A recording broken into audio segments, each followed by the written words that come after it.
అయిన యేసు ద్వారా మీకిచ్చిన ఆజ్ఞను మీరు ఎరుగుదురు.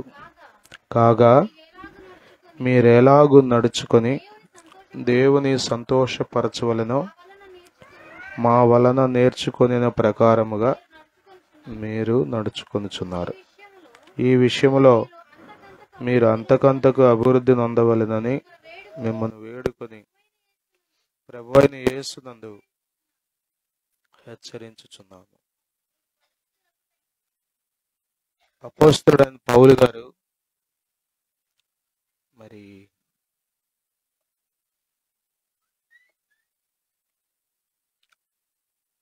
అనతి కాలాన పక్వ ఫలం అన్నట్లుగా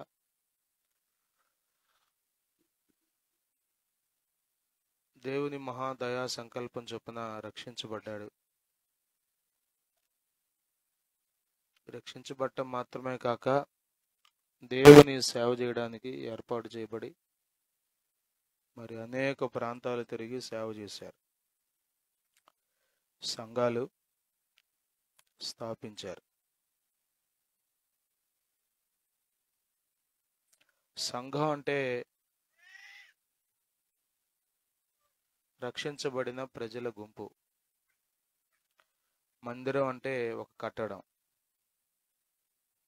అది గోడలు కావచ్చు, తడికలు కావచ్చు, దళ్ళు కావచ్చు, తాటాకు కప్పు కావచ్చు, రేకు కప్పు కావచ్చు, స్లాబ్ కావచ్చు, అది ఏదైనా కావచ్చు. కట్టడం మందిరం. దేవుని ప్రజలు గుంపును సంఘం అన్నారు.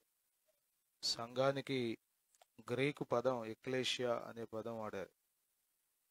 ఎక్లేషియా అంటే బయటకు పిలువబడిన గుంపు, ఏర్పాటు చేయబడిన గుంపు, ప్రత్యేకింపబడిన గుంపు అని అర్థం. ఈ తెస్సలోనిక పట్టణంలో కూడా ఎక్కువ రోజులు ఉండలేదు, కానీ ఉన్న రోజులు పరిచర్య చేసి ప్రజలను దేవుని దగ్గరకు నడిపించి సంఘాన్ని కట్టి మరలా వేరొక ప్రాంతానికి ఆయన వెళ్ళారు. వేరే ప్రాంతాలను పరిచర్య జరిగిస్తూ ఇక్కడికి ఉత్తరాన్ని రాశారు. మెట్టుకు సహోదరులారా, మేము ప్రభువైన యేసు ద్వారా మీకు ఇచ్చిన ఆజ్ఞను మీరు ఎరుగుదురు. కాగా మీరు ఎలాగూ నడుచుకొని దేవుని సంతోషపరచవలెనో మా వలన నేర్చుకునే ప్రకారముగా మీరు నడుచుకొనుచున్నారు. చూడండి, ఇక్కడ పౌలు గారు అంటున్నారు, ఎలాగూ దేవుణ్ణి సంతోషపరచాలో ఆ విషయాలన్నీ మీకు నేర్పాము. మీరు నేర్చుకుని వదిలేయలేదు, కానీ దాని ప్రకారం నడుచుకుంటున్నారు. దేవునికి స్తోత్రం. హల్లెలూయా. సహజంగా వివాహం అయిన క్రొత్తలో, వివాహం అయిన తర్వాత భార్య తన భర్తను ఎలా సంతోషపెట్టాలా అని ఆలోచిస్తుంది. భర్త తన భార్యను ఎలా సంతోషపెట్టాలా అని ఆలోచించి చేయని ప్రయత్నం అంటూ ఉండదు, సహజంగా జరిగేది. భర్తకు ఇష్టమైనటువంటి ఏర్పాట్లు చేయటం భార్య, భార్యకి ఇష్టమైనటువంటి పనులు చేయటం భర్త, ఈ విధంగా జరుగుతాయి. ఓవరాల్గా ఏంటంటే తాను సంతోషపరచుకోవడం కాదు, కానీ తనతో ఉన్నటువంటి భాగస్వామిని సంతోషపరచాలనే విధానం ఉంటుంది. అది మంచి పద్ధతి. కాకపోతే అది క్రొత్తలోనే ఉంటుంది. కాలం గడిచే కొద్దీ తగ్గకుండా ఉంటే మంచిది. ఇక్కడ సంఘం ఎవరిని సంతోషపెట్టాలి అంటే,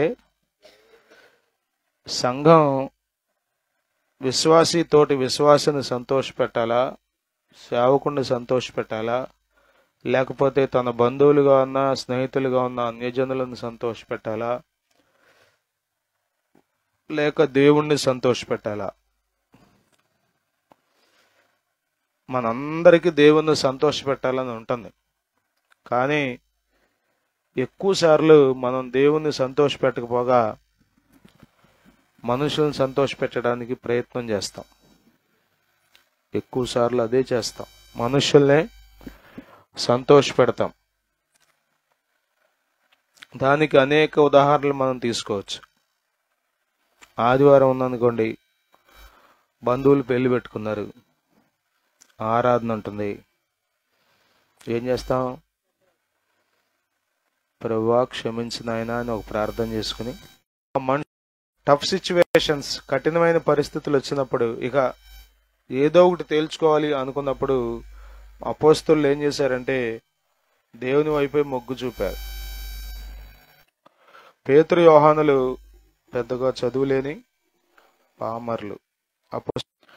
అతడు ఇంచుమించు 40 సంవత్సరాల వయసు కలిగినటువంటి వ్యక్తి, 40 సంవత్సరాల కంటే ఎక్కువ వయసు గలవాడు. ఆ సందర్భంలో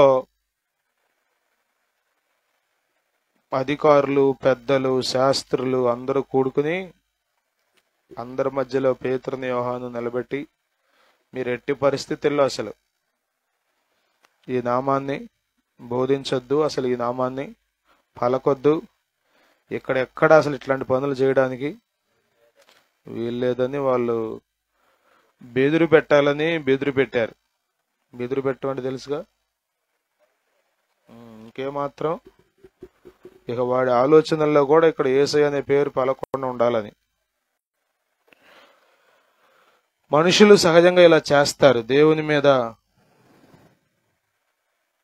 వాళ్ళకున్నటువంటి అర్థం కాని పరిస్థితి, దేవుని విషయంలో వారికి ఉన్నటువంటి అవగాహన లేని పరిస్థితి, లేకపోతే వారు నమ్మిందే నిజం, ఇక అంతే, ఇంకేమాత్రం మిగతావేవి కరెక్ట్ కాదు. దురభిమానం అంటాడు కదా, అలాంటి దురభిమానంతో ఇలాంటి ప్రయత్నాలు చేస్తూ ఉంటారు. చాలా అంటే చాలా గట్టిగా మాట్లాడారు. 4వ అధ్యాయం 18వ వచనంలో, అప్పుడు వారిని పిలిపించి, మీరు యేసు నామమును బట్టి ఎంత మాత్రమును మాట్లాడకూడదు, బోధింపను కూడదని వారికి ఆజ్ఞాపించరు. ఇప్పుడు ఈ మాట చొప్పున చేస్తే వాళ్ళు సంతోషపడతారు. వెరీ గుడ్, మంచిది, ఇప్పటికన్నా దారిలోకి వచ్చారు, ఇక యేసయ్య నామం పలకట్లేదని. కానీ వాళ్ళు ఏమంటారు చూడండి, 19వ వచనంలో, అందుకు పేతురు యోహాను వారిని చూచి, ఇది చూడాలి మీరు జాగ్రత్తగా, దేవుని మాట వినుట కంటే మీ మాట వినుట దేవుని దృష్టికి న్యాయమా? మీరే చెప్పుడి. మేము కన్నవాటిని విన్నవాటిని చెప్పక ఉండలేమని వారికి ఉత్తరం ఇచ్చారు. చూసారా? దేవుని స్తోత్రం.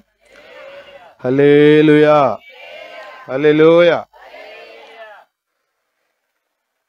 ఇలా చెప్పాలంటే అసలు మనకు కుదురుద్దా? పెద్దలు, అధికారుల దగ్గరే వాళ్ళు అట్లా మాట్లాడారు, మన ఇంట్లో వాళ్ళ దగ్గర మాట్లాడగలమా? నేను మందిరానికి వెళ్లకుండా ఉండలేను, ప్రార్థన చేయకుండా ఉండలేను, ప్రభువుని నమ్మకుండా ఉండలేను. అదిగో పూలంటే ఇక్కడే సర్దుకుంటాం మనం.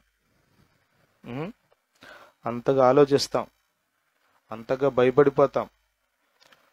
వీళ్ళు పండితులు కాదు, లేకపోతే బలగా ఉన్నటువంటి బ్యాక్గ్రౌండ్ ఉన్నటువంటి వ్యక్తులు కూడా, అది వెనకాల పేతురికి యోహానికి మంచి కోర్స్ ఉందండి, బలం ఉందండి, బ్యాక్గ్రౌండ్ ఉందండి, అన్ని మార్పులు వేసుకొచ్చేస్తారు, అందుకని ఇంత ధైర్యంగా మాట్లాడుతున్నారంటే పెద్ద చదువుకున్న వాళ్ళు కాదు. మన భాషలో చెప్పాలంటే నిశాని బ్యాచ్, విద్య లేని పామర్లు వాళ్ళు. వాళ్ళు అక్కడ అదే మాట్లాడతారు. ఈ వచనంలో 13వ వచనంలో, వారు పేతురు యోహానుల ధైర్యమును చూసినప్పుడు వారు విద్య లేని పామర్లను గ్రహించి ఆశ్చర్యపడి వారు యేసుతో కూడా ఉండిన వారని. దేవుని స్తోత్రం. ఏమని గ్రహించారంటే వాళ్ళు విద్య లేని, కానీ ఏముందంటే వాళ్ళకి ధైర్యం. స్తోత్రం. హల్లెలూయా, హల్లెలూయా.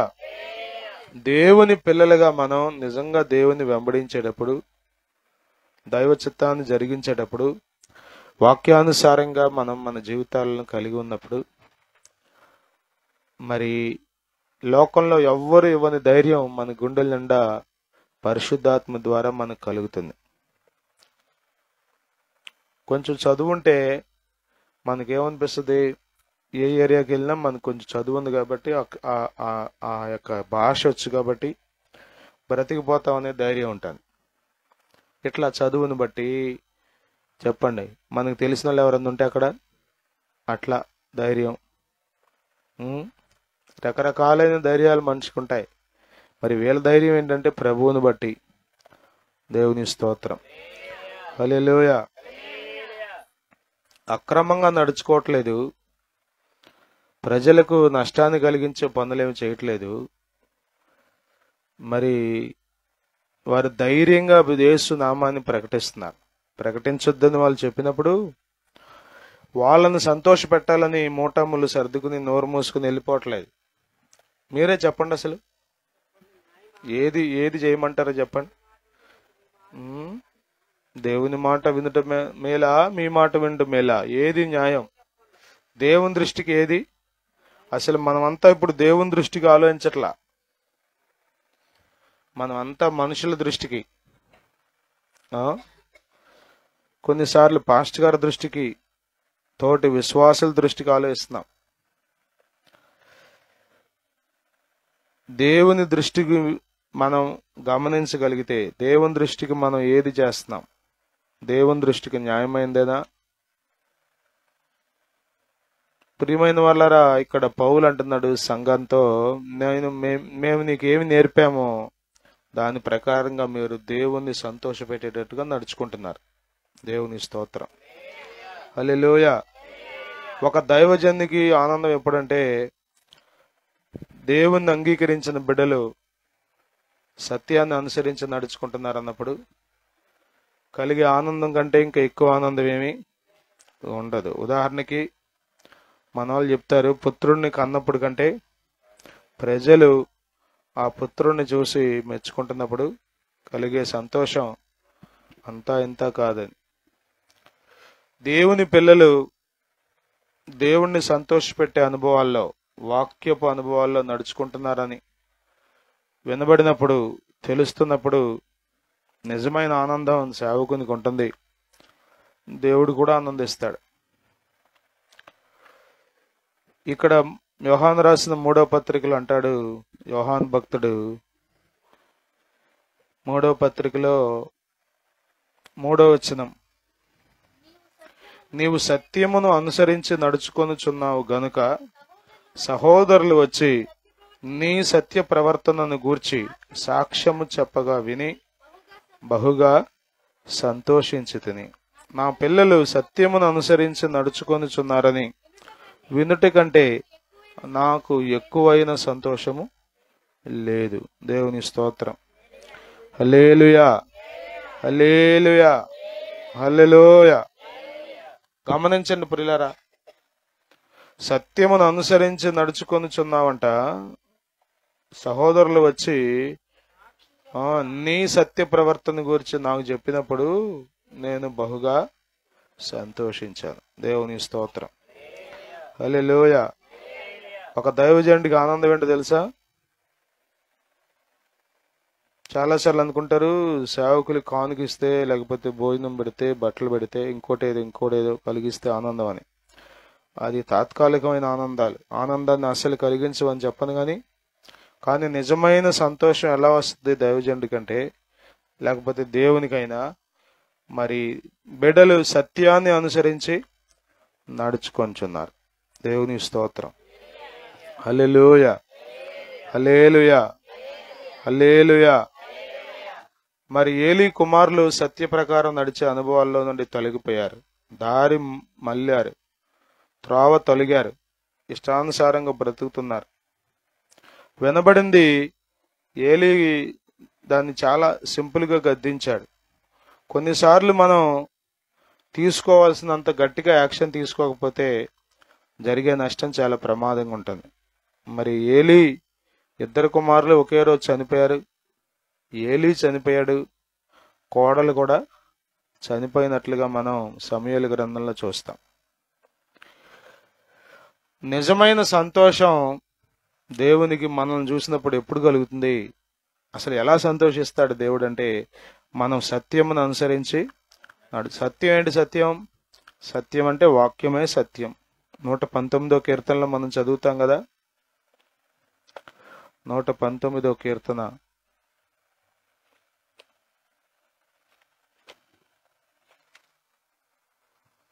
160వ వచనం. నీ వాక్య సారాంశము సత్యము. సత్యం ఏంటి చెప్పండి? దేవుని వాక్యం సారాంశం అంతా సత్యమే. ప్రభు అన్నాడు, నేనే మార్గం, నేనే సత్యం, నేనే జీవం అన్నాడు. కాబట్టి సత్యమును అనుసరించడం అంటే వాక్యాన్ని అనుసరించడమే. వాక్యాన్ని మనకు అనుకూలంగా మార్చుకుని నడుచుకోవడం కాదు, వాక్యంలో ఉన్న ప్రకారం నడుచుకోవడం. దేవునికి స్తోత్రం, హల్లెలూయా. ఇదే తెస్సలోనిక పత్రికలో మీరు చూస్తే 2వ అధ్యాయం 19వ వచనంలో అంటాడు, తెస్సలోనిక మొదటి పత్రిక 2వ అధ్యాయం 19వ వచనం, ఏలయనగా మా నిరీక్షణ అయినను ఆనందమైనను అతిశయ కిరీటమైనను ఏది మన ప్రభు అయిన యేసు యొక్క రాకడ సమయమున ఆయన ఎదుట మీరే గదా. నిశ్చయముగా మీరే మా మహిమయు ఆనందమునై. ఒక సేవకునికి ఆనందం సంఘమే. అర్థమవుతుందా? ఆ వారంలో ఎంత కానుకలు వచ్చినాయి, లేకపోతే ఎలా వచ్చారు, ఎంతమంది వచ్చారు, ఎలా జరిగింది ఏంటి అనే కంటే కూడా నిజమైన ఆనందం మరి సత్యాన్ని అనుసరించి నడుచుకున్నప్పుడు. సత్యాన్ని పక్కన పెట్టి నడుచుకోవడం కాదు, లేకపోతే మార్గాన్ని తప్పి ఏదేదో చేయడం కాదు. మీరు అంతరిక్షాన్ని కనుక పరిశీలన చేస్తే మరి కొంచెం చదువుకున్న వాళ్ళకి అర్థమవుతుంది. ప్రతి గ్రహం, ప్రతి నక్షత్రం దాని ఆర్బిట్లో తిరుగుతుంది, దాని కక్షలో తిరుగుతుంది. ఏ కొంచెం తప్పినా ఏం జరుగుతుంది? అది ఖచ్చితంగా పడిపోతుంది. అందుకనే యోధా పత్రికలు అన్నాడు, మార్గం తప్పిన చుక్కలుగా మీరు ఉండొద్దు అన్నాడు. మార్గం తప్పిన చుక్క అంటే నక్షత్రం. ఏం జరుగుద్ది? అదేం ఉండదు. 13వ వచనంలో అంటాడు, తమ అవమానమును నురుగు వెళ్ళగరకు వరై సముద్రము యొక్క ప్రచండమైన అలలుగాను మార్గము తప్పి తిరుగు చుక్కలుగాను ఉన్నారు. వారి కొరకు ఎవరు వీరంటే 11వ వచనంలో, అయ్యో వారికి శ్రమ, వారు కయీను నడిచిన మార్గమున నడిచిరి, బహుమానము పొందవలెనని బిలాము నడిచిన తప్పు త్రోవలో ఆతురముగా పరిగెత్తిరి, కోరాహు చేసినట్టు తిరస్కారము చేసి నశించిరి. వీరు నిర్భయముగా మీతో సుభోజనము చేయుచు తమను తాము నిర్భయముగా పోషించుకొనుచు మీ ప్రేమ విందులలో దొంగ మెట్టలుగా ఉన్నారు. వీరు గాలి చేత ఇటు అటు కొట్టుకొని పోవు నిర్జల మేఘములుగాను, కాయలు రాలి ఫలములు లేక 2 మారులు చచ్చి వేళ్లతో పెళ్లగింపబడిన చెట్లుగాను. యోధా భక్తుడి పోలికలు చూసారా? మీకు కొంచెం అర్థం చేసుకుంటూ చదివితే ఎంత భయంకరమైన దుస్థితిలో ఉన్నారో వారిని గురించి మాట్లాడుతున్నాడు. నిర్జల మేఘం అంటే నీరు లేని మేఘం. ఎంత వర్షం పడుద్ది దాంట్లో? ఆ మేఘం వల్ల ఎవరికి ఉపయోగం చెప్పండి?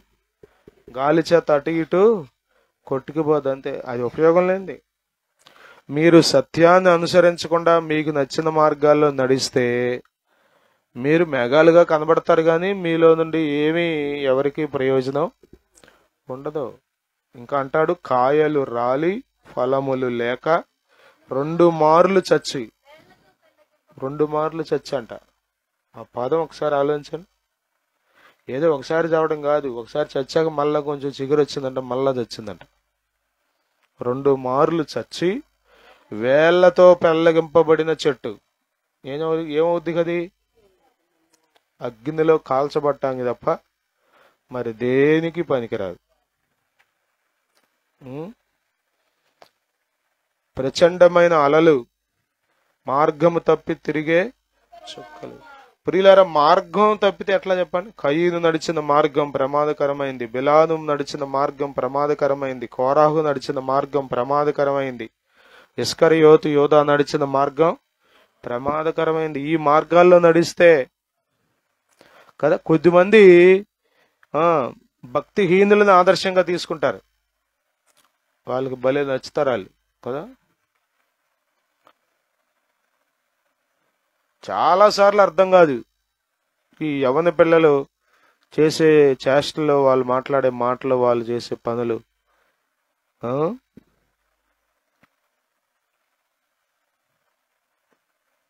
చాలాసార్లు మీకు చెప్పాను, నాతో పాటు బీఈడి చదువుకోవడానికి వచ్చాడు కడప నుండి.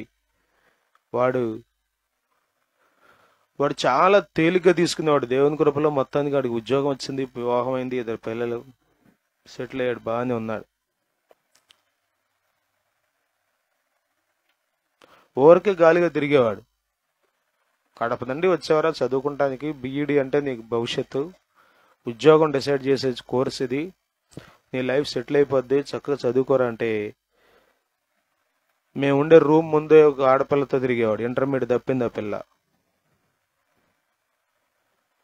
నేను అనేవాడిని, నువ్వు చదివేంటి, ఆ పిల్ల చదివేంటి, తప్పి చదవలేక ఇంట్లో బడి కూర్చుంది, నువ్వేం బీఈడి దాకా వచ్చావు, అసలు ఆ పిల్ల ఎట్లా నచ్చింది కంటే నా కళ్ళతో చూడమనేవాడు.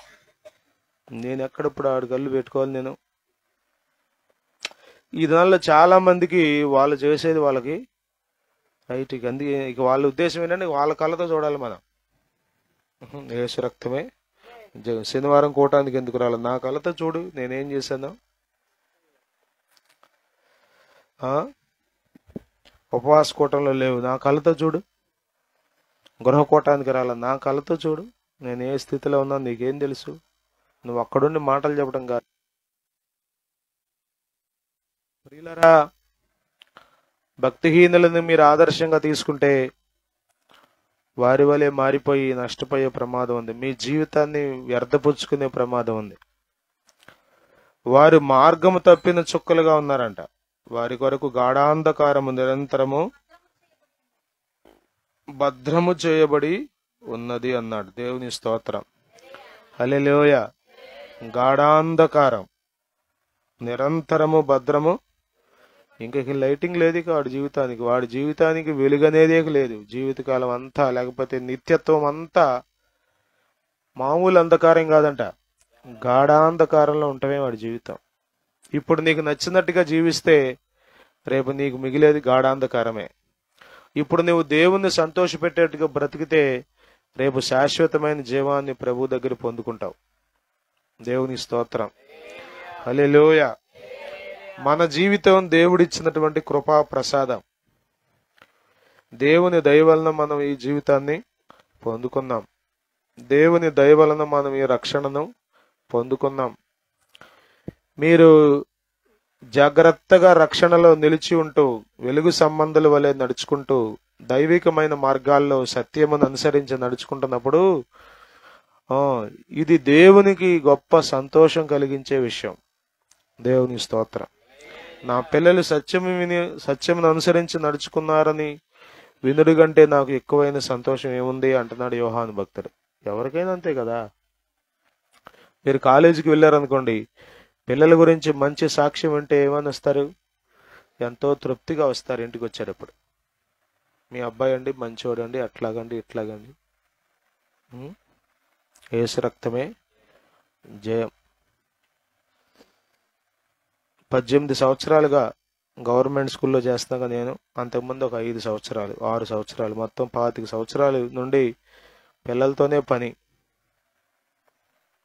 విచిత్రమైన స్టోరీలు, రకరకాలైనటువంటి విధానాలు.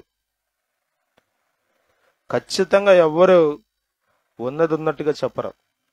నేను చూస్తున్నాను, జరిగినట్టుగా చెప్పి, ఉన్నది ఉన్నట్టుగా చెప్పి ఓపెన్గా మాట్లాడే వాళ్ళు నాకు తెలిసి ఒక్కళ్ళో ఇద్దరు కనబడ్డరేమో అంతే సంవత్సరంలో.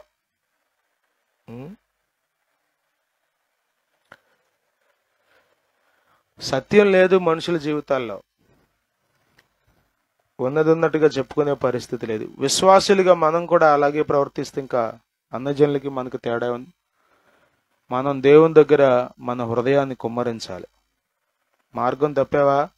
తప్పాను ప్రభువా అని ఒప్పుకొని మరలా తిరిగి మార్గంలోనికి రావాలి రావాలి రావాలి. రైలు పట్టాలు తప్పడం చాలా తేలిక, ఓరగా తప్పుద్ది. దాన్ని మళ్ళీ పట్టాల మీదకి ఎక్కించాలంటే చాలా కష్టపడాలి, చాలా తిప్పలు పడాలి. చాలా తిప్పలు అంటే చాలా తిప్పలు. ఏదైనా అంతే, జీవితం కూడా అంతే.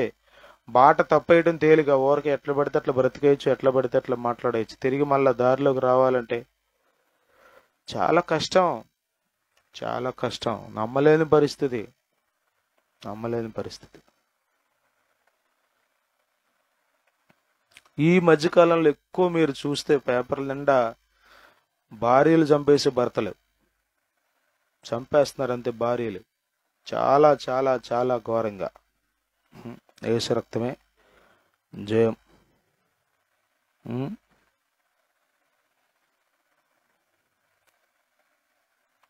మే 11న పెళ్ళి అయిందంట, మీరు చూసే ఉంటారు వార్తల్లో.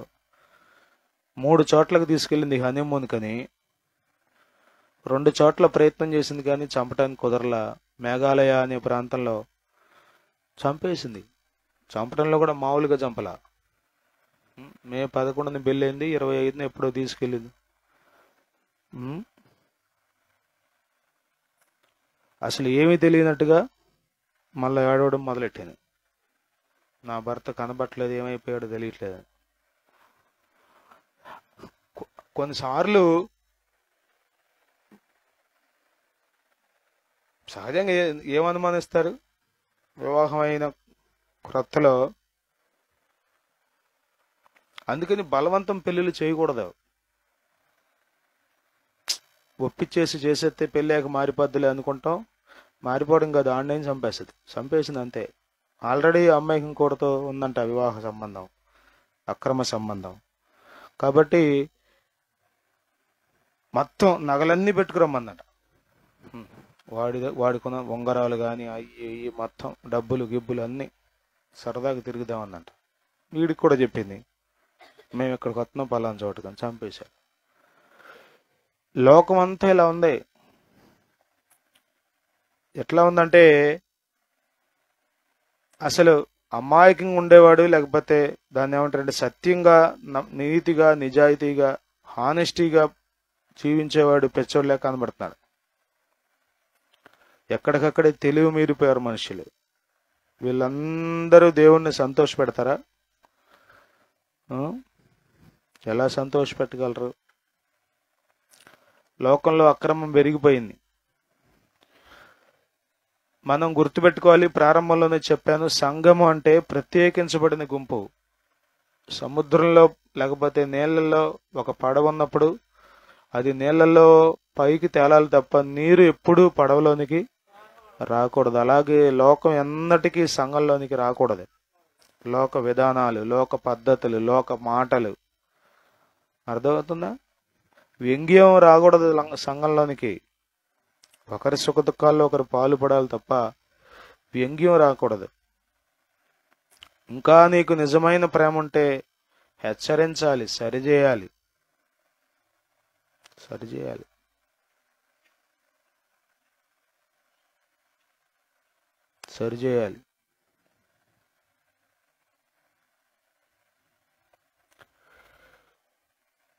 సత్యమును అనుసరించి నడుచుకున్నప్పుడు దేవునికి సంతోషం, దేవునికి స్తోత్రం, హల్లెలూయా.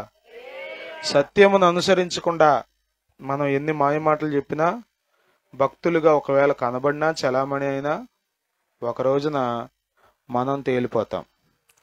తీర్పు తీర్చేవాడు ప్రభు, ఆయనకు మన బ్రతికంతా తెలుసు. ఎవరో చెప్పాల్సిన అవసరం లేదు. మా పాస్టర్ గారు చెప్పారా నా గురించి మీకు?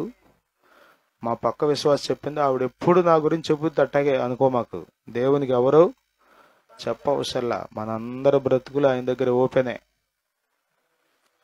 ప్రియులారా, జ్ఞాపకం చేసుకోండి, మనము దేవుణ్ణి సంతోషపెట్టాలి. స్తోత్రం. హల్లెలూయా, హల్లెలూయా. దేవుణ్ణి సంతోషపెట్టని జీవితం వలన మనం ఎప్పటికీ దైవికమైన కార్యాల్లో దీవెన పొందలేం, ఎదగలేం. కొలస్సీకు రాసిన పత్రికలో 1వ అధ్యాయంలో 9 నుండి 12 వచనాలు, 3 వచనాలు కలిపి పెద్దగా ఉంటుంది, ఒక పారాగ్రాఫ్ లాగా. చూడండి, ఊరికి ఒక మాట చూద్దాం అందులో నుండి.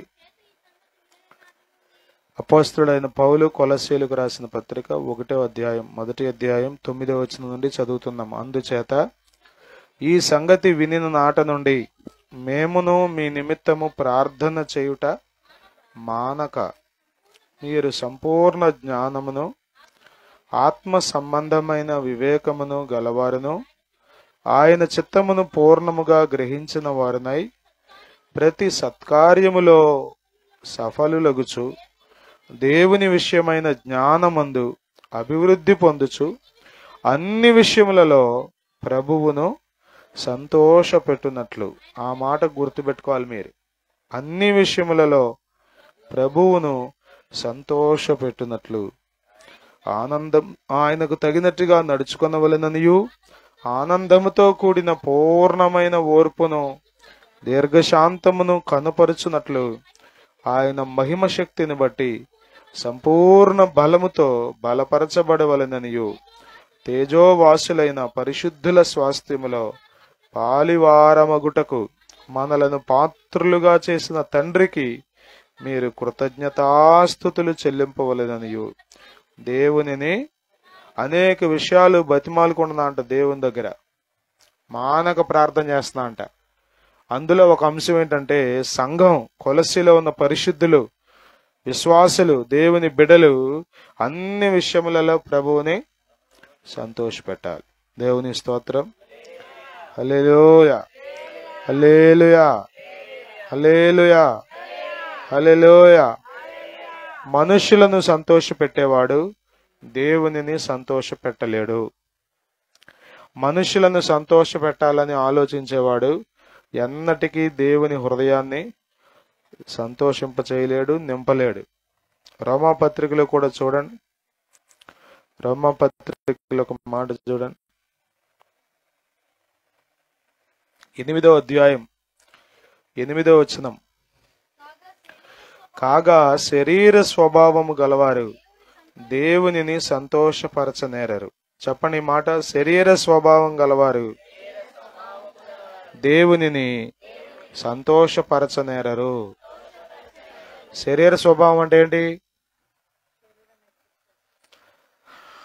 మనుష్యుడు అంటే శరీరం, ప్రాణం, ఆత్మ.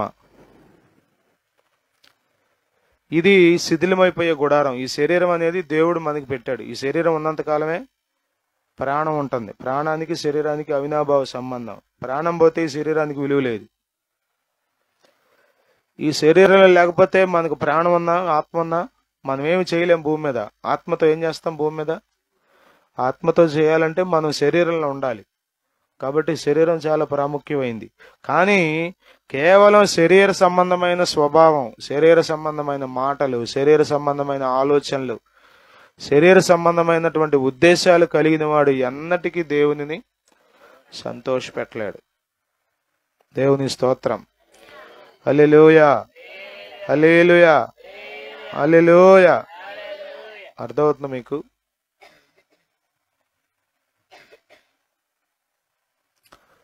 కొన్నిసార్లు మీరు చేసే పనులు ఉంటాయి. మనం ఉదాహరణకి మందిరానికి రాకుండా ఒక 1000 రూపాయలు కానుకిచ్చాం అనుకోండి, పాస్టర్ గారికి ఏమనిపిస్తుంది? ప్రభువా క్షమించు నాయన, రాలేకపోయారు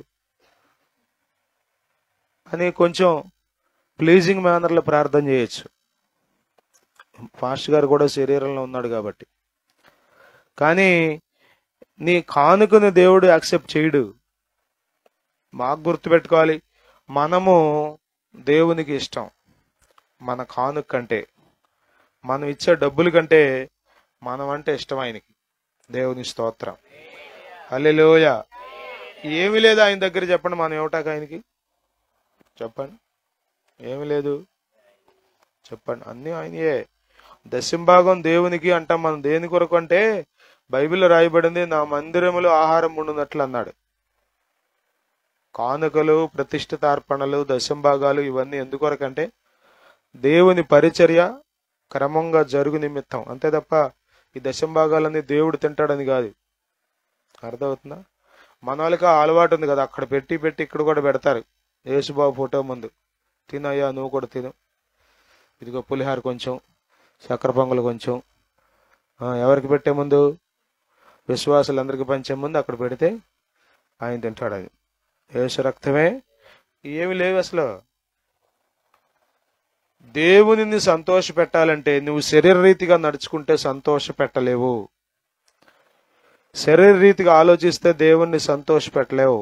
శరీర రీతిగా నీవు ఆచారాలు పాటించినంతకాలం దేవుణ్ణి సంతోష పెట్టలేవు.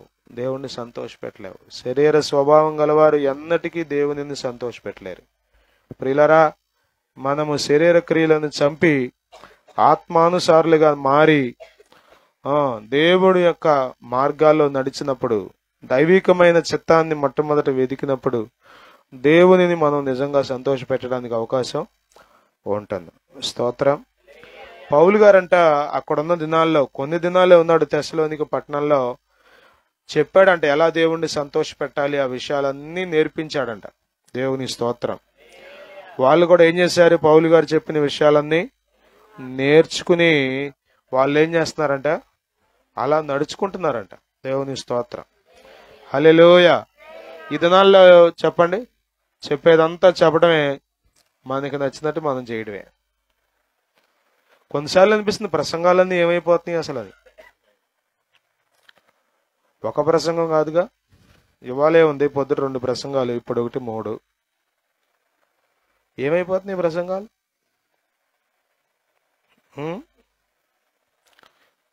మనలో చాలా మందికి ప్రసంగాలు వినడం అలవాటు అయిపోయింది కదా. బోధ వినడం మామూలు, వాళ్ళు చెప్పడం మామూలేదండి. ఇవన్నీ మనం ఎక్కడ చేస్తాం? మనం నచ్చినట్టు మనం ఒక క్రమం, ఒక కట్టుబాటు, ఒక ఒక ఒక ఒక దిశానిర్దేశం కలిగి మన జీవితాన్ని దైవికమైన మార్గాల్లో నడిపించుకోవాలి అనేటువంటి ఆలోచన. శరీర స్వభావంతో మనం దేవుణ్ణి సంతోష పెట్టలేము. అందుకనే పౌలు గారు అంటే తన శరీరాన్ని నలగొట్టుకున్నాడంట. శరీరాన్ని నలగొట్టుకోవడం అంటే ఏంటి? కావలసినంత తిండి పెట్టట్లా శరీరానికి, కావలసినంత నిద్ర ఇవ్వట్లా శరీరానికి, కావలసినంత సుఖం ఇవ్వట్లా. మరేం చేస్తున్నాడు? ఎప్పుడు ఉపవాసాలు, ప్రార్థనలు, జాగరణాలు. చెప్పండి, పరిచర్య, సువార్త. దెబ్బలు కొట్టినారా? మళ్ళీ దెబ్బలు మానట్లా. దెబ్బలు మానేవారు కానీ ఇంట్లో పడుకోవట్లా. శరీరాన్ని నలగొట్టుకున్నాడు. ఎందుకు శరీరాన్ని నలగొట్టుకున్నాడు? ఈ శరీరం చెప్పిన మాట మనం విన్నంత కాలం దేవుణ్ణి సంతోష పెట్టలేం. హల్లెలూయా, హల్లెలూయా. అర్థమవుతుంది మీకు? వినండి, కళ్ళు తెరిచేదండి. శరీర స్వభావంతో ఉన్నంత కాలం మనం దేవుణ్ణి సంతోష పెట్టలేం. కూర్చుని వాక్యం వినడమే కష్టంగా ఉంది. వాక్యం విన్న తర్వాత ప్రార్థన చేయడమే కష్టంగా ఉంది. ఇంకెట్లా దేవుని మార్గాల్లో నడిచేది మనం? ప్రియులరా, ప్రసంగాలు లేని కాలంలోనే, ధర్మశాస్త్రం లేని కాలంలోనే, బోధలు లేని కాలంలోనే యోసేపు లాంటి వారు ఎంతో నీతిగా బ్రతికారు. యోసేపు లాంటి వారు ఎంతో పవిత్రంగా తమ జీవితాన్ని కాపాడుకున్నారు. మరి ఎవ్వరూ పైనుండి విచారణ చేసేవారు లేకపోయినా సరే, ఇవాళ ఆదివారం ఆరాధనకి వెళ్ళావా అని అడిగేవారు లేకపోయినా కానీ క్రమం తప్పకుండా దేవుని మార్గాల్లో నడిచిన వాళ్ళు, దానియేలు, షడ్రక, మేషక్, అబేద్నెగో లాంటి వాళ్ళు ఎంతో మంది ఉన్నారు. మనకి ఎన్నో విషయాలు బోధించే పరిస్థితులు ఉన్నాయి. వద్దంటే ప్రసంగాలు, వద్దంటే బోధ. కానీ ఏది? శరీరం నిద్ర వస్తే నిద్రపోనివ్వడమే.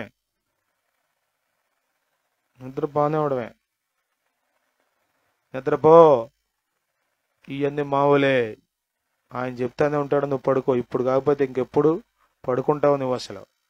ఇదే దేవుడు నీకు ఇచ్చిన మంచి అనుకూలమైన సమయం. నా ప్రాణమా హాయిగా పడుకో.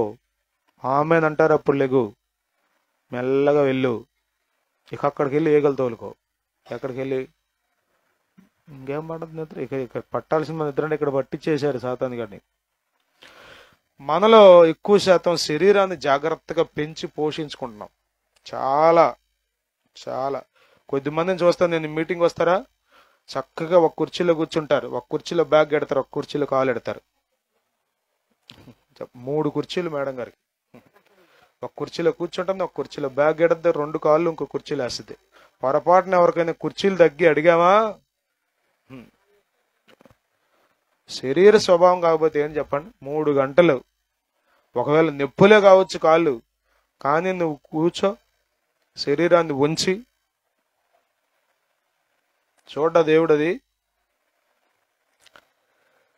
ఈ దినాల్లో మనం శరీరాన్ని జాగ్రత్తగా కాపాడుకుంటున్నాం, అస్సలు అలానే ఉంట్లా. దేవుని స్తోత్రం. హల్లెలూయా, హల్లెలూయా. ఎంత చేయాలో అంత జాగ్రత్త మనం తీసుకున్నాం. ఎంత జాగ్రత్త తీసుకోవాలో అంత జాగ్రత్తలు తీసుకున్నాం. యేసు రక్తమే జయం. మనం పెళ్ళికెళ్ళాను, నేను లేటుగా వెళ్ళా, అయిపోయిందేమో అనుకున్నా నేను. తీరా అప్పుడే వచ్చిందంట పెళ్లి కూతురు పాపం, 1:30కి. అయ్యగారు వాక్యం చెప్తూ సరే అని పెళ్లి కూతురు తరపు పాస్టర్ గారికి, సిఎస్ఏ పాస్టర్ గారు ఆయన 4 మాటలు చెప్తారని ఇస్తే ఆయనకి షుగర్ డౌన్ అయిపోయింది. ఇంకా షుగర్ డౌన్ ఓకేముంది, గడ గడ గడ ఉణిగిపోతున్నాయి చేతులు, కాళ్ళు చెమటలు పట్టేసినాయి. పాస్టర్ గారికి కొంచెం ఆరోగ్యం బాగోలేదని ఇంకో పాస్టర్ గారికి ఇచ్చారు. ఇక పోసేస్తున్నారు పంచదార నీళ్లు, చాక్లెట్లు. నేను అనుకున్న షుగర్ పెరిగిపోద్దేమో అమాంతంగా అనిపించింది నాకు. షుగర్ తగ్గిందా ప్రమాదమే, పెరిగిందా ప్రమాదమే. నేనేం చెప్తున్నా అంటే, ఒక షుగర్ పేషెంట్ తన శరీరాన్ని ఏం చేసుకుంటాడు, జేబులో చాక్లెట్లు పెట్టుకుంటారు కొద్దిమంది జాగ్రత్తగా. రైటే, ఆరోగ్యం కాపాడుకోవడం మంచిదే. మరి ఆత్మ సంగతే, దాని గురించి ఎప్పుడన్నా అసలు ఆలోచించావా? నెలలో ఒక్కరోజు ఉపవాసుకోవటం, సహవాసంగా అన్ని సంఘాలు కూడుకోవటం,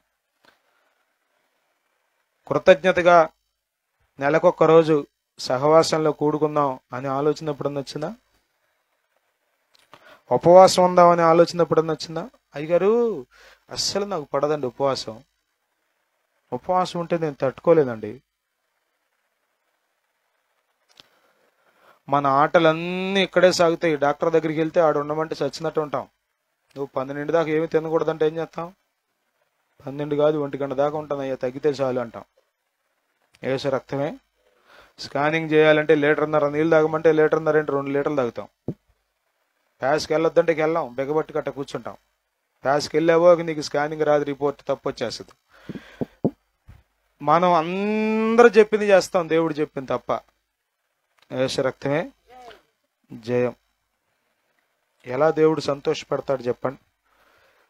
మనం అందరూ చెప్పింది కాదు, దేవుడు చెప్పింది చేయాలి. వాక్యంలో ఉన్నది ఉన్నట్టుగా మనం పాటించడానికి ఇష్టపడితే, కొంచెం కష్టమైన, ఈ శరీరానికి ఇబ్బంది అయినా, ఈ శరీరం ఒప్పుకోకపోయినా చేయడం కనుక ప్రారంభిస్తే మనం చూసి ప్రభు సంతోషిస్తాడు.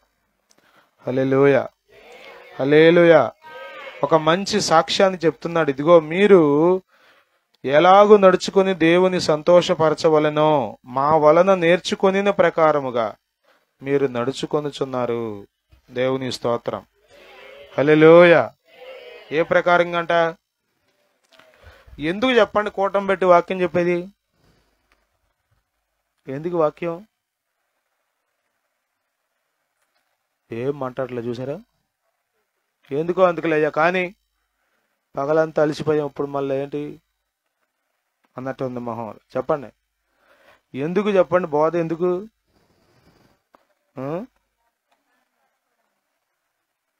నిన్న మా 6వ తరగతి పిల్లలకి నేను ఊరకే సరదాగా కొంచెం సేపు నంబర్లు నేర్పిద్దామని మొదలుపెట్టా. 7 అంకెలు ఏళ్ళల్లో చూపించరా అన్న.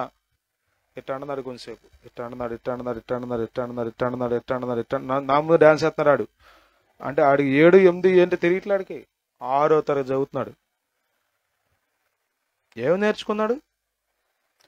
6 సంవత్సరాలైంది. 6వ తరగతి అంటే ఏంటి, 6వ సంవత్సరం ఇది స్కూల్కి వచ్చి. 6 ఇంటూ కనీసం 220 రోజులు స్కూల్ జరుగుద్ది. సంవత్సరానికి 220 రోజులు స్కూల్ జరుగుద్ది. 6 రోజులు 1200, ఇంచుమించు 1300 1400 రోజులు స్కూల్కి వచ్చాడు. కానీ 7 అంకెలు ఎట్ట చూపించాలో 7 చూపించడం అట్లా ఎట్ట అన్నాడు. లెక్కెట్టన్నా 1 2 3 4 ఎట్ట అన్నదాడు. మళ్ళా అసలు ఎన్ని డాన్సులు వేశారో ఆడపిల్లలు మగపిల్లలు. బాగా అంటే బాగా బాధ కలిగింది నాకు. కొన్నిసార్లు మన విశ్వాసం చూసి కూడా అలా అనిపిస్తుంది. ఒక సమస్య వచ్చినప్పుడు నీవు ప్రవర్తించే తీరుని బట్టి నీలో ఎంత వాక్యం ఉందో అర్థమవుతుంది. అర్థమవుతుందా? చుట్టాలు వచ్చినప్పుడు ఏమనిపిస్తుంది? 7 ఏళ్ళు చూపించరా అంటే ఆడు 7 ఏళ్ళు చూపించలేకపోతే ఏమనిపిస్తుంది? ఆడికి అమ్మా నాన్నలు తలకాయ కొట్టేసినట్టు అనిపిస్తుంది. నా పరువు తీసేసేవరా, నా పరువు తీసేసేవరా. మాస్టర్కి అదే అనిపిస్తుంది. సేవలో కూడా అంతే. ఇట్లాగా నేను రాత్రి కూడా చెప్పా, మందిరం కట్టడం కంటే సంఘం కట్టబట్టడం ప్రాముఖ్యం. మందిరాలు పరలోకానికి వెళ్ళవు. ఈ గుడారం పరలోకానికి వెళ్దాం, మనం వెళ్తాం పరలోకానికి. మనం వెళ్ళాలంటే మనం సత్యాన్ని అనుసరించి నడుచుకోవాలి, నేర్చుకున్న ప్రకారం నడుచుకోవాలి. బోధ ఎందుకంటే మీకు విషయాలు నేర్పడం కోసం. ఇది బోధ మీకే కాదు, నాకు కూడా. ఇది వన్వే కాదు, 2 అంచులు కలిగిన ఖడ్గం. బోధించేవాడు ఈ బోధను గైకొనాలి, వినేవారు కూడా గైకొనాలి. బోధ దేవుని దగ్గర నుండి వచ్చేది. బోధలో తప్పుండదు. బ్రతుకు మనది, మనం ఎలా నడుచుకుంటున్నాం అనే దాన్ని బట్టి దేవునికి ఆనందం, దేవునికి మహిమ.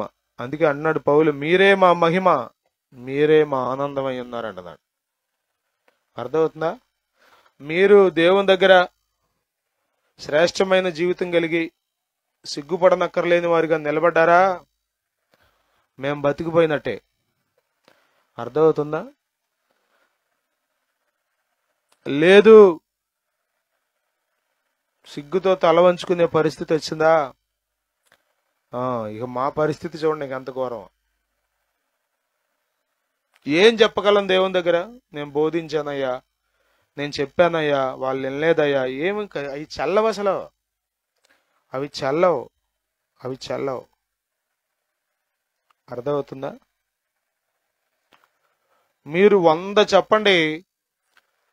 ఇప్పుడు ఉదాహరణకి మీకు అర్థం అవడం కోసం చెప్తాను. పిల్లోడు ఉన్నాడు, బాగా చదివాడు, నేను బాగా చదివానండి, కానీ నెంబర్ వేయకుండా పరీక్ష రాసి వచ్చానండి అని అనుకోండి. వాడి పేపర్ విత్తిహళ్ళలో పెడతారు.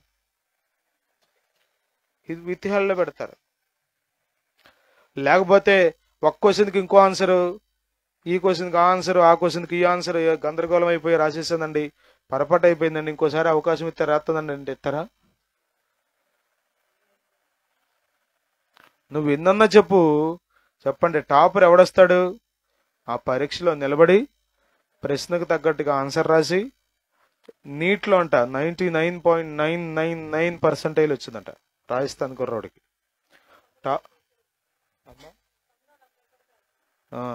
దేవుని స్తోత్రం. ఫస్ట్ 10 టాపర్స్లో 9 మంది బాయ్సే అంట, ఒక్క అమ్మాయి ఉందంట ఆడపిల్ల టాపర్స్లో. నీట్, మెడికల్, డాక్టర్స్కి సంబంధించిన భారతదేశంలో జరిగే పరీక్ష. ఆశ్చర్యం వేసింది, జర్నీ చూపించాయింది అక్కడ.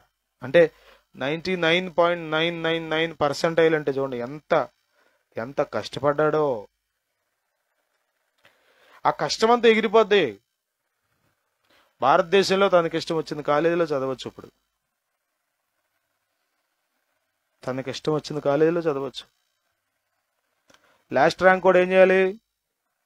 చెప్పులు అరిగేటట్టు తిరగాలి, ఏ కాలేజీలో సీట్ ఇస్తారా అని. ఫస్ట్ ర్యాంక్ కూడా తిరగవసరలా. ప్రియులారా, మనం దేవుణ్ణి సంతోషపెట్టే అనుభవాల్లో ఉంటే దేవుని దగ్గర మనకు ఆనందం, దేవుడు మనల్ని మెచ్చుకుంటాడు. స్తోత్రం. దేవుని దగ్గర మనకు గొప్ప ఘనత. హల్లెలూయా, హల్లెలూయా, హల్లెలూయా, హల్లెలూయా. మనం భూమి మీద ఎక్కువ రోజులు ఉండం, కొద్ది కాలమే ఉంటాం. ఇప్పటికే చాలా కాలం అయిపోయింది. ఏమి నేర్చుకుంటున్నాం, నేర్చుకున్న ప్రకారం ఎంతవరకు నడుచుకుంటున్నాం అనేది ప్రాముఖ్యంగా మీరు ఆలోచించండి. మీకు బోధ అర్థం కాకపోతే ప్రార్థన చేసుకోండి. నేర్చుకోవడానికి అసలు ఏమీ బుర్రకెక్కకపోతే ప్రార్థన చేసుకోండి. ప్రభువా, చర్చికి వెళ్తున్నాను కానీ ఒక్క ముక్క కూడా ఎక్కట్లేదయ్యా, అసలు ఏం అర్థం అవట్లేదు, నాకు సహాయం చేయమంటే దేవుడు సహాయం చేస్తాడు. చర్చికి వెళ్తున్నాను ప్రభు, నిద్ర వస్తుంది, వాక్యం అంటవే నిద్ర వచ్చేస్తుంది, ఒక్క ముక్క కూడా. మీరు గుర్తు పెట్టుకోండి, ఇక్కడ ఏమీ నేర్చుకోకపోతే రేపు మీకు 0 మార్కులు పడతాయి. అర్థం? మా బాబు కరుణాబాబు, మా కరుణాబాబు అని 100 మాటలు చెప్పు, సొల్లు కబుర్లు. మీ కరుణాబాబు లేదు, నువ్వు లేదు, ఏమీ లేదు. 0, గుడ్డు 0 ఎత్తారంతే.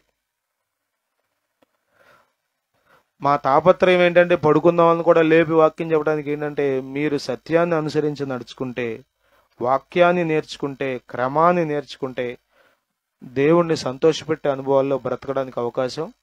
మీరు నిద్రపోకుండా మిమ్మల్ని నలిపేయాలని నా ఉద్దేశం కాదు. నిద్రపోయే స్థలం ఇది కాదు, జోకులు వేసుకునే స్థలం ఇది కాదు, పిల్లలతో ఆడుకునే స్థలం ఇది కాదు. వాక్యాన్ని నేర్చుకోవాలి, క్రమాన్ని నేర్చుకునే సమయంలో నేర్చుకోకపోతే ఏం జరుగుద్ది? బడేవారి పాలనలో నేను చేసా కదా, అక్కడ ఒకడు ఉండేవాడు.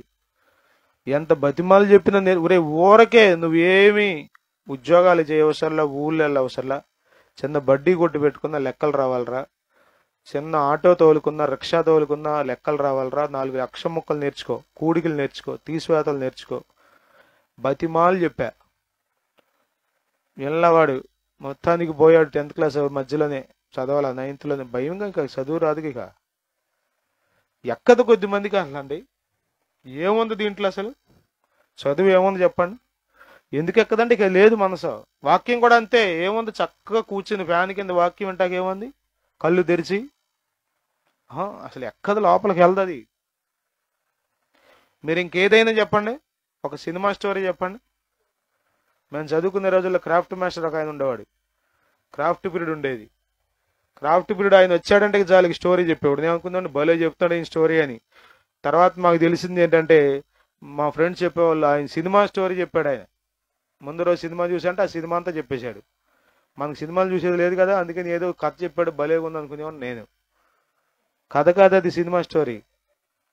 అంటే ఆ 2.5 గంటల సినిమాని చక్కగా చూశాడు, చక్కగా ఎక్కించుకున్నాడు. మళ్ళీ చక్కగా అరగంట వాక్యం ఎక్కుతుందా? మీకు ఏమన్నా అర్థం కాని భాషలో, సంస్కృతంలో ఏమని చెప్తున్నావా? హిందీలో ఏమని చెబుతున్నావా? అర్థమయ్యేటట్టు, ఇంకా అర్థమయ్యేటట్టు చెప్పడానికి ప్రయత్నం చేస్తున్నాగా. ఎందుకు ఎక్కట్లేదు? మీరు ఎక్కించుకోకపోతే ఏం జరుగుతుందో తెలుసా? వాడు ఒకరోజు ఆటో తోలుతా కనపడ్డాడు, అవనిగడ్డ పెట్టలంక ఆటో తోలుతున్నాడు. నేను ఆటో ఎక్కా. అప్పుడు ఆటోలే, బస్సులు లేవు అక్కడ. గంటలు కూర్చునేవాడిని. అప్పుడు బండి కూడా రాదు నాకు. 100 రూపాయలు ఇచ్చా. మాస్టర్ అంటే నాకు తెలియదు కానీ మీరే చెప్పండి అంతే వాళ్ళు అని డబ్బులు ఇచ్చి అందరిని అట్టగా అడిగి తీసుకుంటాడా? ఇప్పుడు ఆ చిల్లర అంతే వాళ్ళు తెలియట్లేదు అంట. అడిగి ఎన్ని రోజులు తోలుతాడు ఆటోతో?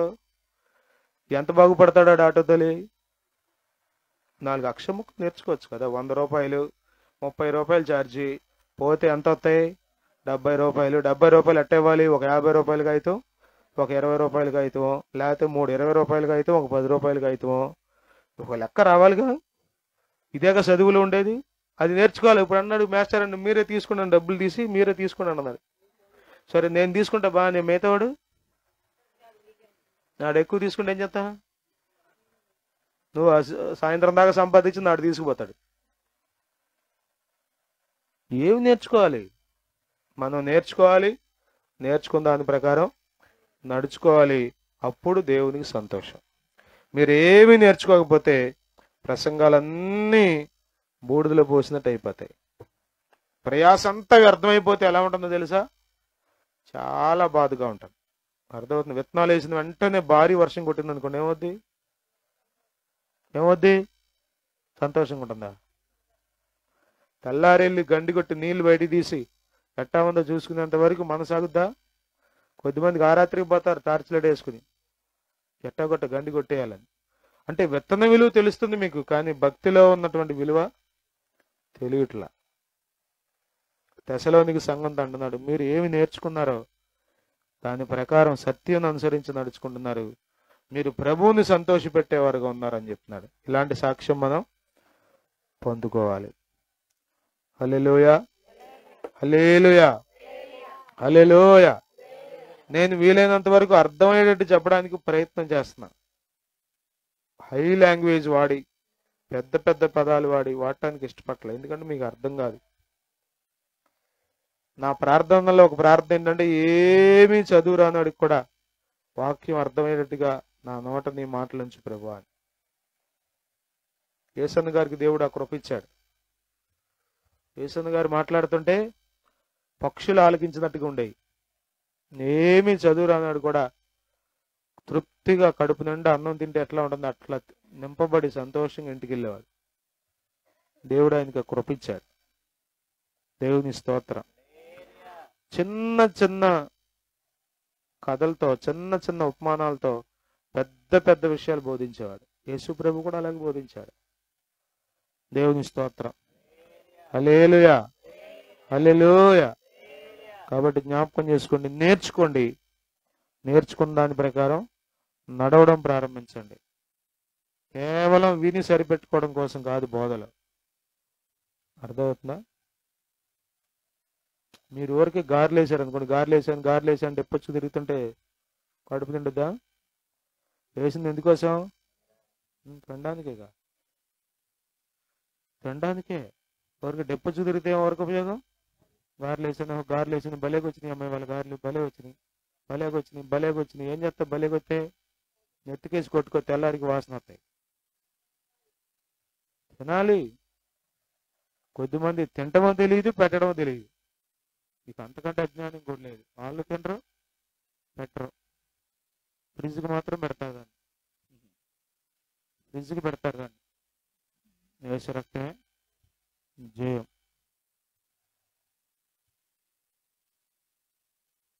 ప్రియులారా, మనం నేర్చుకోవాలి. ఒక్క మాట నేర్చుకోండి. మందిరానికి వచ్చి ఇప్పటికి ఎన్ని వచ్చాయి? ఇవాళ కూటానికి వచ్చాం. ఒక్క పాట నేర్చుకోండి. ఎన్ని పాటలు వచ్చాయి ఇప్పటికి? పాట కాకపోయినా ఒక వచనం నేర్చుకోండి, ఒక పల్లవి. ఈ లైన్ నేర్చుకోనండి, ఈ పాటలో ఈ లైన్ వచ్చింది ఈ పూట. ఎన్ని పాటలు వచ్చాయి ఇప్పటికి? ఎన్ని వచ్చాయో చెప్పాగా నేను.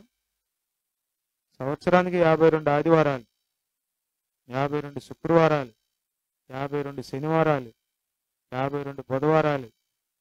బుధవారాలు అంటే ఎప్పుడో పోయినాయి. దేవుని స్తోత్రం. ఎవరో బాగా ముదురు పిచ్చాలు వస్తారు తప్ప ఇలాంటి తెలివైన వాళ్ళు అసలు రారు.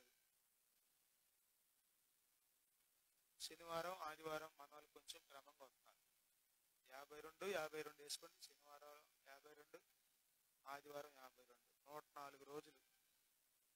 104 ఆరాధనలో 104 వచనాలు వస్తాయి. వాటికి ఎన్ని పాటలు వచ్చాయి? బైబిల్లో ఒక్క వచనం నేర్చుకోండి, ఒక్క మాట. ఒక ఆదివారం వచ్చినందుకు, ఒక శనివారం వచ్చినందుకు ఎన్ని వచ్చాయి? వాటికి ఎన్ని విషయాలు అర్థమయ్యాయి? అసలు ఆ పట్టుకోవాలని ఆశ లేదు కదా. ఎప్పుడు వెళ్ళిపోదామా, ఎప్పుడు వెళ్ళిపోయి మంచం మీద పడదామా, ఎప్పుడు వెళ్ళిపోయి ఉప్మా మీద పడదామా. శనివారం అండి మేము ఉపవాసం. ఏం ఉపవాసం? అర్థం లేని ఉపవాసం. మనం నేర్చుకోకపోతే సున్నా రేపు దేవుని దగ్గర. నేర్చుకుని నడవచ్చుకోకపోతే అది కూడా నీ జ్ఞానం నిన్ను చెరిపేసినట్టే. నీ జ్ఞానం వల్ల నీకేం ఉపయోగం? నువ్వు నడుచుకోకపోతే నువ్వు తప్పనిసరిగా నడుచుకోవాలి. ఆమేన్. బ్యాంకుకి వెళ్తే మీకు బ్యాంకులో రోజుకు ఒక పదం అని పెడతారు, ఒక వర్డ్ రాస్తారు. బ్యాంకులో తెలుగు పదం, దానికి ఇంగ్లీషు, దానికి హిందీ, 3 భాషల్లోనూ ఒకే పదం. అంటే బ్యాంకు వచ్చినాడు ఒక పదం నేర్చుకుంటే ఏమొస్తుందని ఆడికి వాళ్ళ ఒక పదం వస్తుంది. రేపు వస్తే 2వ పదం వస్తుంది, ఎల్లుండి వెళ్తే 3వ పదం. అట్లా ఎన్ని పదాలు వస్తాయి? బ్యాంకు ఒక 10 రోజులు వెళ్తే 10 పదాలు వస్తాయి. అసలు అవి చూడంగా మనం యేసు రక్తమే నోటు సిరిగిందా లేదా, కాగితం అంటించాడే అన్న టేపు, ఈ చాలా జాగ్రత్త చూస్తారు కొద్దిమంది. డబ్బుల మీద ఉన్నంత జాగ్రత్త మరి దేని మీద ఉండదు, ఎంత జాగ్రత్తగా చూసుకుంటారో. యేసు రక్తమే. క్యాషియర్ అయితే బాగుండేది. మీరు బ్యాంకులో క్యాషియర్ ఉద్యోగం ఇస్తే మొత్తం మీద సాయంత్రానికి ఒక ఇద్దరు పంపిస్తారు. మీరు లెక్కెట్ లెక్కెట్ లెక్కెట్ ధనం ఎక్కువ రోజులు ఉండదు.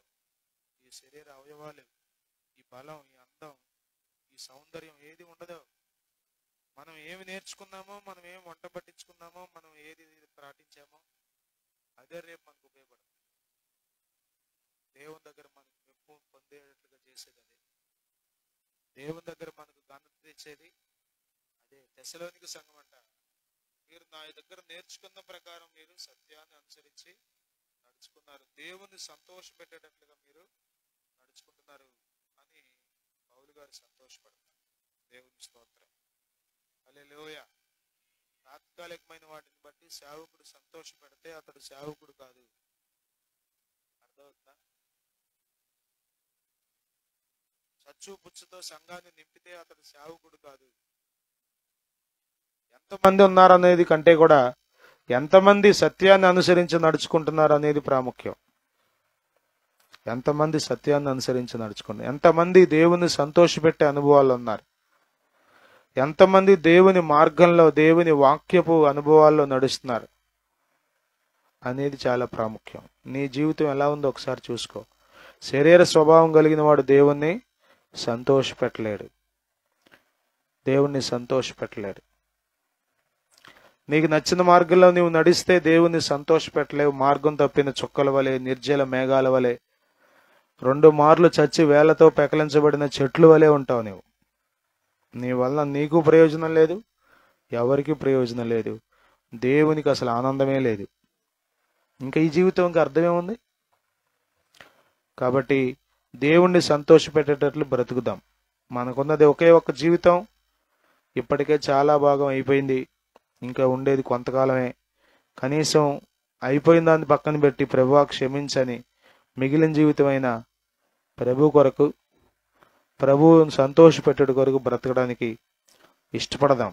ఆ విధంగా మన హృదయాలను స్థిరపరచుకుందాం. పరిశుద్ధాత్ముడు అలాగూ సహాయం చేయనుగాక. ప్రార్థన చేసుకుందాం.